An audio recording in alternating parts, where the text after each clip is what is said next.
ಗುತ್ತಿಗೆದಾರ ಸಚಿನ್ ಪಾಂಚಾಳ ಆತ್ಮಹತ್ಯೆ ಪ್ರಕರಣ ಸಂಬಂಧ ಕೊನೆಗೂ ಕೂಡ ಪೊಲೀಸರು ಎಚ್ಚೆತ್ತುಕೊಂಡಿದ್ದಾರೆ. ಬಿಜೆಪಿಯ ಹೋರಾಟಕ್ಕೆ ಮಣಿದು ಪೊಲೀಸ್ ಇಲಾಖೆ ಇದೀಗ 6 ಜನರ ವಿರುದ್ಧ ಎಫ್ಐಆರ್ನ ದಾಖಲು ಮಾಡಿದೆ.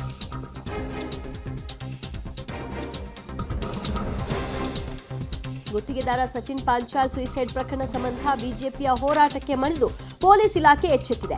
ರಾಜು ಕಪ್ಪನೂರ್ ಗ್ಯಾಂಗ್ ವಿರುದ್ಧ ಎಫ್ಐಆರ್ ದಾಖಲಾಗಿದೆ. ಕಲಬುರಗಿಯ ಸ್ಟೇಷನ್ ಬಜಾರ್ ಠಾಣೆಯಲ್ಲಿ ದೂರನ್ನು ದಾಖಲು ಮಾಡಿಕೊಂಡಿದ್ದಾರೆ. ರಾಜು ಸೇರಿದಂತೆ 6 ಜನರ ವಿರುದ್ಧ ಈ ಎಫ್ಐಆರ್ನ ಬಿಎನ್ಎಸ್ ಸೆಕ್ಷನ್ 351(2) ಅಡಿಯಲ್ಲಿ ದಾಖಲು ಮಾಡಿದ್ದಾರೆ.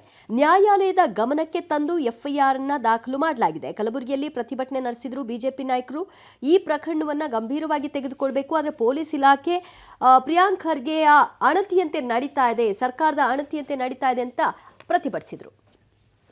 ಇನ್ನು ಬಿಜೆಪಿಯವರು ಇಷ್ಟೆಲ್ಲ ಆರೋಪವನ್ನ ಮಾಡಿದ ನಂತರ ಇಮಿಡಿಯೇಟ್ ಆಗಿ ಸಚಿವ ಪ್ರಿಯಾಂಕ ಖರ್ಗೆ ಅವರು ಸುದ್ದಿಗೋಷ್ಠಿಯನ್ನ ಮಾಡಿ ಅವರು ಕೂಡ ಈ ವಿಚಾರದಲ್ಲಿ ಮಾತನಾಡಿದ್ರು. ಏನ್ ಹೇಳಿದ್ರು? ಕಲಬುರಗಿ ರಿಪಬ್ಲಿಕ್ ಅಂತ ಬಿಜೆಪಿ ನಾಯಕರು ಆರೋಪವನ್ನ ಮಾಡ್ತಾ ಇದ್ದಾರೆ. ಹೌದು, ನಮ್ಮದು ಕಲಬುರಗಿಯಲ್ಲಿ ಅಭಿವೃದ್ಧಿಯಿಂದ ರಿಪಬ್ಲಿಕ್ ಆಗಿದೆ, ಬಳ್ಳಾರಿಯ ರೀತಿಯ ರಿಪಬ್ಲಿಕ್ ಅಲ್ಲ ನಮ್ಮದು ಅಂತ ಅವರು ವ್ಯಾಖ್ಯಾನ ಮಾಡಿದ್ರು. ಕಾಂಟ್ರಾಕ್ಟರ್ ಡೆತ್ ನೋಟ್ FSLಗೆ ಹೋಗ್ಲಿ, FSL ವರದಿ ಬಳಿಕ ಮುಂದೆ ನೋಡೋಣ ಅಂತ ಸಚಿವರು ಹೇಳ್ತಾ ಇದ್ದಾರೆ.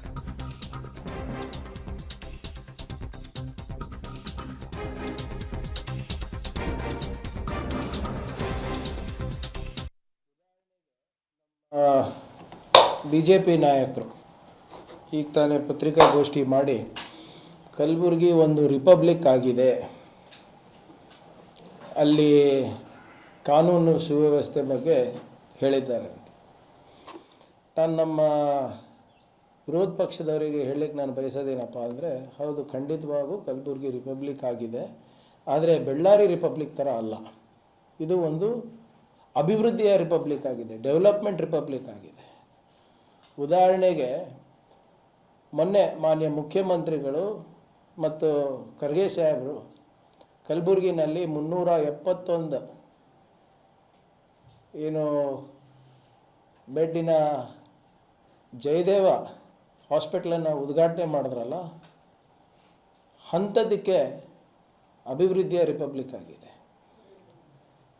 KKRDBಗೆ 5,000 ಕೋಟಿ ರೂಪಾಯಿಯನ್ನು ಕೊಟ್ಟು ಆ ಭಾಗದ ಅಭಿವೃದ್ಧಿಯ ಆಶಯಗಳಿಗೆ ಸ್ಪಂದಿಸುವಂಥ ಡೆವಲಪ್ಮೆಂಟ್ ರಿಪಬ್ಲಿಕ್ ಆಗಿದೆ. ಕಲ್ಯಾಣ ಪಥ ಅಂದ್ಬಿಟ್ಟು 1,000 ಕೋಟಿ ರೂಪಾಯಿ RDPR ಇಂದ ಏನು ಯೋಜನೆಗಳು ತಂದಿದ್ದೀವಿ, RWS ಮುಖಾಂತರ ಏನು ನಾವು ಬಹುಗ್ರಾಮ ಕುಡಿಯ ನೀರಿನ ಯೋಜನೆ ಆಳಂದಿರ್ಬೋದು, ಜೇವರ್ಗಿ ಇರ್ಬೋದು, ಗ್ರಾಮೀಣ ಪ್ರದೇಶದಲ್ಲಿ ಇರ್ಬೋದು, ನಾವು ತಂದಿದ್ದೀವಿ. ಇದಕ್ಕೆ ರಿಪಬ್ಲಿಕ್ ಆಗಿದೆ ಹೊರತು ನಿಮ್ಮ ಅವಧಿಯಲ್ಲಿ ಮಾಡಿದಂಥ ದೌರ್ಜನ್ಯ ಬಳ್ಳಾರಿ ರಿಪಬ್ಲಿಕ್ ಥರ ಕಲಬುರಗಿ ರಿಪಬ್ಲಿಕ್ ಅಲ್ಲ. It's A developmental democratic republic. So ಇದು ಪ್ರಿಯಾಂಕ ಖರ್ಗೆ ಅವರು ಸುದ್ದಿಗೋಷ್ಠಿಯನ್ನು ನಡೆಸಿ ಹೇಳಿದರು. ಸರ್, ಆರೋಪ ಮಾಡೋದು ತುಂಬ ಸುಲಭವಾಗಿರುತ್ತೆ, ಆರೋಪಗಳು ಮೈ ಮೇಲೆ ಬಂದಾಗ ಅದನ್ನು ಹೇಳೋ ಅಂಥದ್ದು ಇದೆಯಲ್ಲ, ಅದು ಬಹಳ ಕಷ್ಟ ಆಗ್ಬಿಡುತ್ತೆ.